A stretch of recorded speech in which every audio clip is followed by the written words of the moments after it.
Hello friend, welcome again. Type conversion पढ़ने की श्रृंखला में ये हमारी चौथी वीडियो है और इस वीडियो में हम टाइप कन्वर्जन के तीसरा प्रकार class type two in other class type conversion पढ़ेंगे।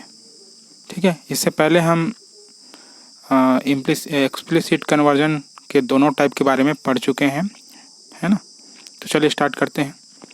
In this type of conversion both the type that is source type and the destination type are of class type। मतलब इस प्रकार के कन्वर्जन में source type और destination type दोनों class type होते हैं। ठीक है, मतलब कि सोर्स टाइप जैसे आपका एक क्लास है ना, और दूसरा क्लास है, तो एक क्लास दूसरे क्लास में कन्वर्ट होगा उसका टाइप। ठीक है, दूसरे शब्दों में एक क्लास का जो डेटा टाइप है या फिर एक क्लास का जो टाइप है वो दूसरे क्लास के टाइप में कन्वर्ट होगा। ठीक है, इस प्रकार के कन्वर्जन में। चलिए आगे देखते हैं।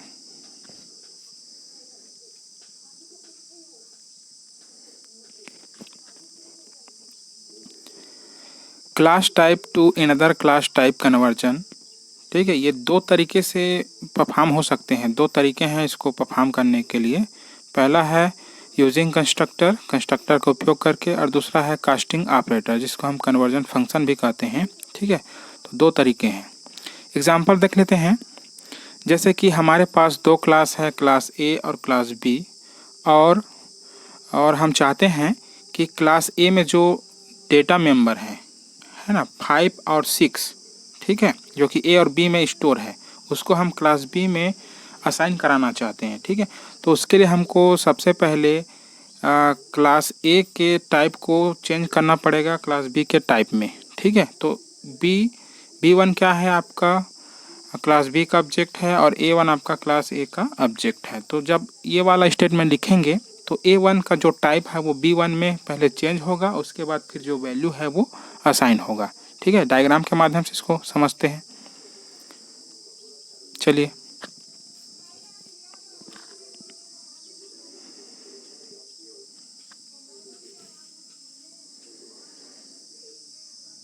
ठीक है, ये देखो डायग्राम है।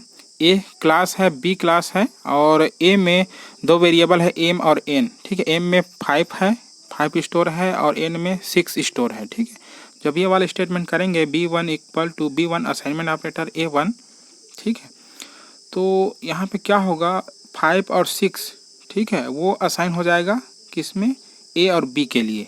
ठीक है, तो a1 और b1 क्या है, ऑब्जेक्ट है क्लास ए और क्लास बी का। ठीक है, तो जब ये वाला स्टेटमेंट करेंगे तो 5 और 6, ठीक है, ए और बी के लिए असाइन हो जाएगा। ठीक है, तो इस तरीके से हम जो कन्वर्जन है class type two another class type को हम परफॉर्म कर सकते हैं। ठीक है, चलिए अब इसको प्रोग्राम के माध्यम से एग्जीक्यूट करा के देखते हैं। ठीक है, और हम दोनों प्रकार के प्रोग्राम बनाएंगे, कंस्ट्रक्टर का उपयोग करके और दूसरा कास्टिंग ऑपरेटर का उपयोग करके दो प्रोग्राम बनाएंगे। ठीक है, तो सबसे पहले हम कंस्ट्रक्टर का उपयोग करके बनाते हैं। ठीक है, यहाँ पे मैं डॉक्यूमेंटेशन सेक्शन में लिख देता हूँ class to another class type conversion using constructor.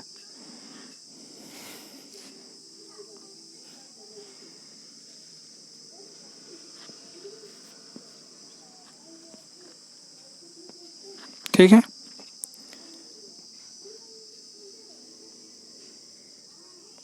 नीचे में हेडर फाइल इंक्लूड करेंगे, hash include iostream.h, hash include conio.h,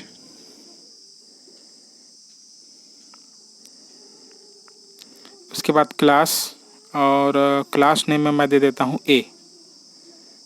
ठीक है, और यहाँ पे प्राइवेट डेटा मेंबर हम लिखते हैं प्राइवेट सेक्शन में इंट एम और एन।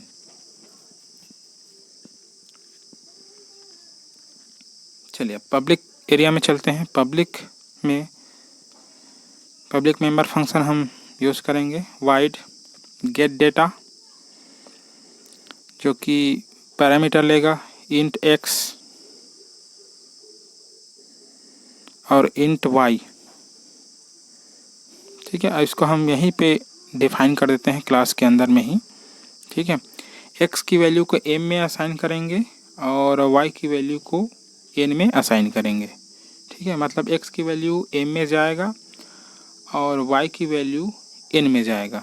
ठीक है, चलिए उसके बाद अब हमको m और n को रिटर्न कराना है ना। ऐसे फंक्शन लेंगे जो कि वैल्यू को रिटर्न करे। ठीक है, क्या रिटर्न करे? m और n की वैल्यू को। तो इंट गेट m, ठीक है, और ये रिटर्न करेगा m की वैल्यू को। तो यहाँ पे रिटर्न कीवर्ड और पैरेंथेसिस के अंदर हम लिखते हैं m। ठीक है, मतलब जब ये गेट m फंक्शन कॉल होगा तो m की वैल्यू को ये फंक्शन रिटर्न करेगा। ठीक है, उसी प्रकार n के वैल्यू को भी हमको रिटर्न कराना है। तो चलिए उसको भी रिटर्न कराते हैं। गेट n फंक्शन हम बनाते हैं और ये आपका मेंबर फंक्शन है क्योंकि क्लास के अंदर में उपयोग हो रहा है। तो रिटर्न करेगा n की वैल्यू को, कोष्टक में हम दे देते हैं n। ठीक है, जब भी फंक्शन कॉल होगा n की वैल्यू रिटर्न करेगा। चलिए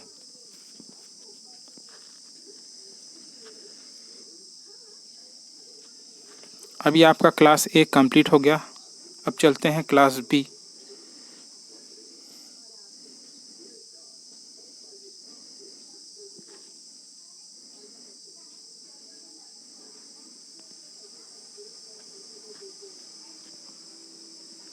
प्राइवेट मेंबर A और B। पब्लिक एरिया में हम यूज करेंगे कंस्ट्रक्टर। दो कंस्ट्रक्टर यूज करेंगे, एक डिफ़ॉल्ट कंस्ट्रक्टर, दूसरा पैरामीटराइज्ड कंस्ट्रक्टर। सबसे पहले डिफ़ॉल्ट कंस्ट्रक्टर एम्प्टी कंस्ट्रक्टर है, इसका बॉडी नहीं है ना। चलिए दूसरा कंस्ट्रक्टर हम यूज करेंगे पैरामीटराइज्ड कंस्ट्रक्टर। यहाँ पे मैं लिख देता हूँ डिफ़ॉल्ट कंस्ट्रक्टर, जो कि एम्प्टी कंस्ट्रक्टर है ना, इसका बॉडी नहीं है। चलिए दूसरा कंस्ट्रक्टर पैरामीटराइज्ड कंस्ट्रक्टर, और ये कंस्ट्रक्टर क्लास A को एज अ पैरामीटर यूज़ करेगा। ठीक है, क्लास A और उसका उसी टाइप का वेरिएबल है ना, मतलब वो ऑब्जेक्ट है O1। ठीक है, और इसी ऑब्जेक्ट की सहायता से O1 की सहायता से है ना m और n की वैल्यू को एक्सेस करेंगे। ठीक है, थ्रू गेट m और गेट n फंक्शन के माध्यम से। चलिए देखते हैं ये पैरामीटराइज्ड कंस्ट्रक्टर, इसको यहीं पे डिफाइन कर देते हैं। ठीक है, और जो वैल्यू हम वहाँ से एक्सेस करेंगे, फेच करेंगे, उसको A और B में स्टोर कराएंगे। ठीक है, असाइनमेंट ऑपरेटर O1।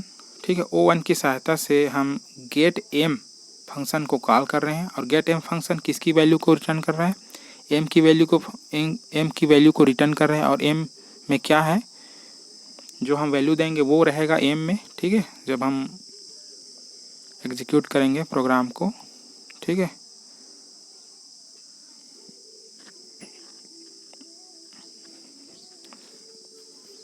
ठीक है, जब यहाँ पे मैं लिख देता हूँ accessing value of m using get m function. ठीक है, और गेट m फंक्शन कैसे कॉल हो रहा है? O1 ऑब्जेक्ट के माध्यम से कॉल हो रहा है, और O1 ऑब्जेक्ट किसका ऑब्जेक्ट है? क्लास A का ऑब्जेक्ट है, जो कि हम B में है ना कंस्ट्रक्टर B में पैरामीटर के रूप में लिए हैं। उसी प्रकार O1 डॉट गेट n की वैल्यू को एक्सेस करेंगे।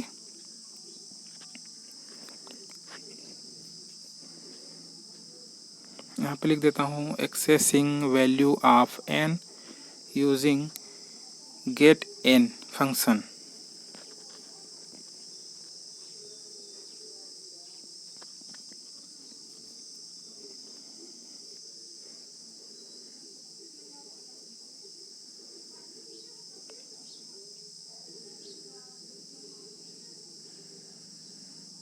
ठीक है,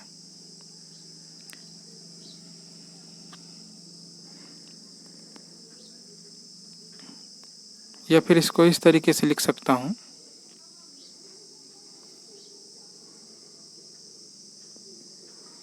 accessing value of m using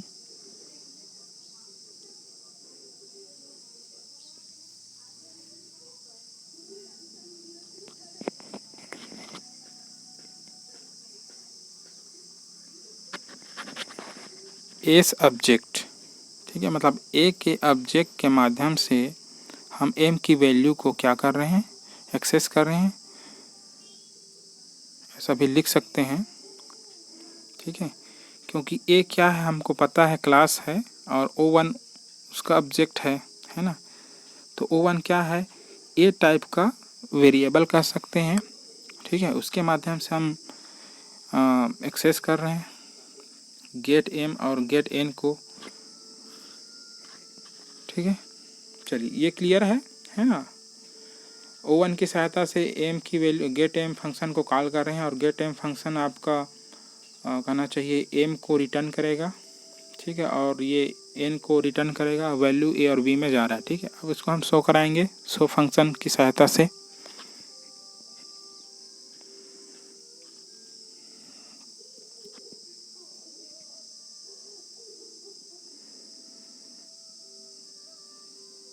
ठीक है, a और b को हम सी आउट की सहायता से प्रिंट कराएंगे। चलिए, अब आपका क्लास b भी कंप्लीट हो गया। अब चलते हैं मेन फंक्शन में। मेन फंक्शन में ऑब्जेक्ट बनाएंगे और टाइप कास्टिंग करेंगे।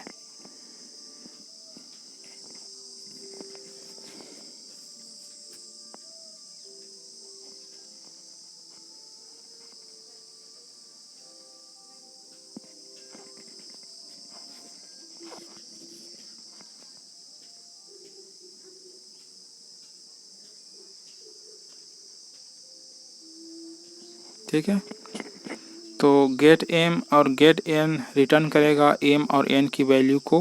ठीक है, वो असाइन होगा a और b में।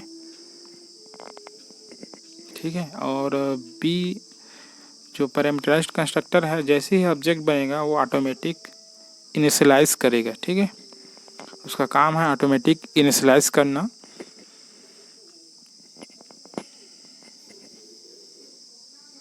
चलिए, यहाँ पर बनाते हैं ऑब्जेक्ट। क्लास ए का ऑब्जेक्ट A1 और क्लास बी का ऑब्जेक्ट B1, और A1 की सहायता से गेट डेटा जो मेंबर फंक्शन है क्लास ए में, उसको कॉल करेंगे, एक्सेस करेंगे। वैल्यू यहाँ पे हम पास करेंगे, मैं यहाँ पे पास कर देता हूँ 5 और 6। ठीक है, तो m में जाएगा 5 और n में जाएगा 6 जब गेट डेटा फंक्शन कॉल होगा तो। ठीक है, अब यहाँ पे हम करेंगे टाइप कास्टिंग। B1 में वैल्यू जाएगा A1 का। ठीक है, B1 क्या है, क्लास B का ऑब्जेक्ट है, A1 क्या है, क्लास A का ऑब्जेक्ट है। तो यहाँ पे टाइप कास्टिंग हो रहा है, मतलब A1 जो ऑब्जेक्ट है जो कि क्लास A का टाइप है ना, क्लास A का ऑब्जेक्ट है। ठीक है, वो कन्वर्ट होगा क्लास B के ऑब्जेक्ट के समान।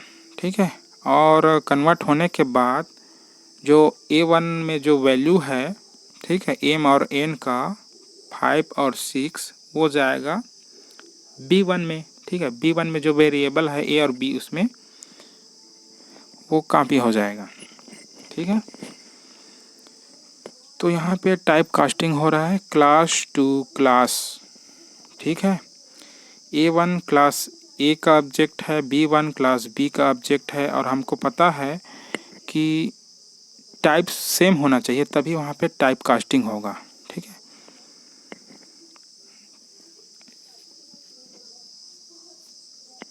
ठीक है, तो B1 को कॉल करते हैं, B1 की सहायता से शो फंक्शन को कॉल करते हैं, शो गेट ch।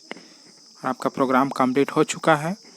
ठीक है, तो यहाँ पे क्या हो रहा है, टाइप कास्टिंग हो रहा है, class to another class type conversion. ठीक है, तो A1 क्लास A का ऑब्जेक्ट है, B1 क्लास B का ऑब्जेक्ट है।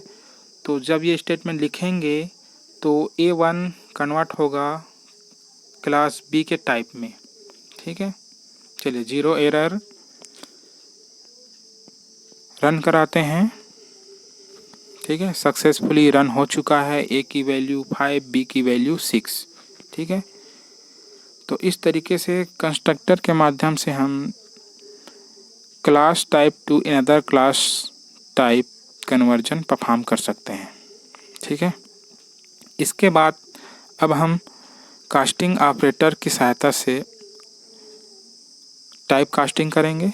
ठीक है, तो चलिए कास्टिंग ऑपरेटर की सहायता से प्रोग्राम बनाते हैं, है ना। उसकी सहायता से कैसे टाइप कास्टिंग होगा class to another class type में।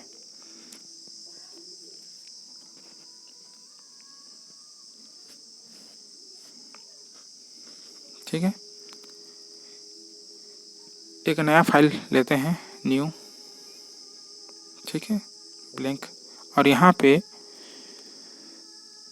बनाएंगे दूसरा program, class to class conversion या फिर type casting using casting operator. ठीक है, कास्टिंग ऑपरेटर को हम कभी कभी कन्वर्जन फंक्शन भी कहते हैं, क्योंकि वो फंक्शन के रूप में यूज होता है, फंक्शन के समान यूज होता है। ठीक है, तो चलिए टाइप कास्टिंग ऑपरेटर की सहायता से इसको करते हैं।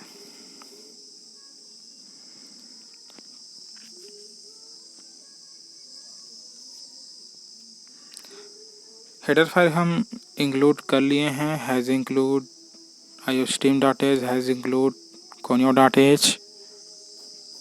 क्लास बनाते हैं यहाँ पे क्लास A, है ना। सेम कंसेप्ट मैं लूँगा, है ना। डेटा भी सेम रहेगा, वेरिएबल फंक्शन भी सेम रहेगा, बस एक ही अंतर रहेगा, कास्टिंग ऑपरेटर। ठीक है, वहाँ पे पिछले प्रोग्राम में हम कंस्ट्रक्टर लिए थे, लेकिन इसमें हम लेंगे क्या, कास्टिंग ऑपरेटर। ठीक है, m और n आपका वेरिएबल है, प्राइवेट वेरिएबल है, प्राइवेट डेटा मेंबर है क्लास A का, और गेट डेटा आपका पब्लिक मेंबर फंक्शन है क्लास A का। डिफाइन करते हैं इसको यहीं पे। सेम कंसेप्ट हम ले रहे हैं यहाँ पे, x की वैल्यू को m में असाइन करेंगे, y की वैल्यू को n में असाइन करेंगे। ठीक है, और m और n को रिटर्न कराने के लिए हम गेट m और गेट n फंक्शन भी यूज़ करेंगे, डिफाइन करेंगे क्लास A के अंदर। तो चलिए जल्दी से डिफाइन करते हैं गेट m, जो कि रिटर्न करेगा m की वैल्यू को, रिटर्न पैरेंथेसिस के अंदर हम लिखते हैं m की वैल्यू को रिटर्न करेगा। ठीक है, उसी प्रकार get n int get n, जो कि n की वैल्यू को रिटर्न करेगा, ये function return n।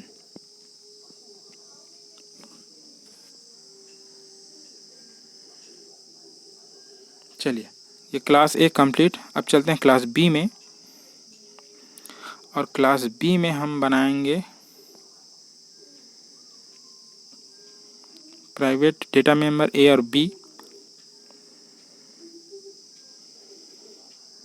Public area में हम यूज़ करेंगे कास्टिंग ऑपरेटर, या फिर बोल सकते हैं इसको कन्वर्जन फंक्शन, क्योंकि ये फंक्शन के रूप में यूज होगा। ठीक है, चलिए, और इसका हम रिटर्न टाइप देते हैं वाइड।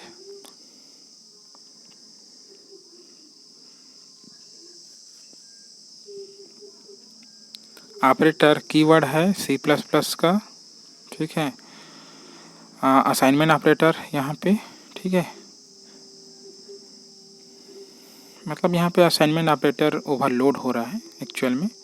ठीक है। ए क्लास ए है ना, उसको पैरामीटर के रूप में हम यूज़ किए हैं, जैसे पिछले प्रोग्राम में किए थे उसी प्रकार सेम करेंगे, है ना। O1 की सहायता से गेट एम को कॉल करेंगे, ठीक है, और O1 की सहायता से गेट एन फंक्शन को फिर से कॉल करेंगे। वैल्यू जाएगा ए और बी में, है ना। गेट एम फंक्शन एम की वैल्यू को रिटर्न करेगा, गेट एन फंक्शन एन की वैल्यू को रिटर्न करेगा, और वैल्यू जाएगा कहाँ पे, ए और बी में, ठीक है। अब शो करा देते हैं शो फंक्शन की सहायता से।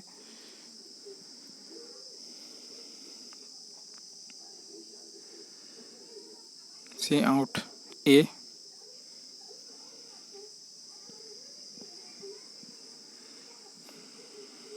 ठीक है। सी आउट करेंगे बी,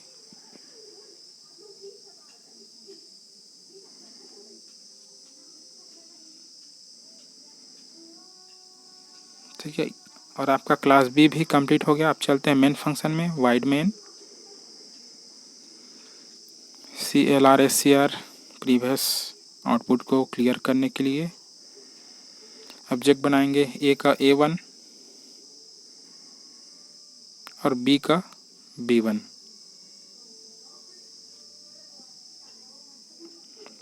ठीक है।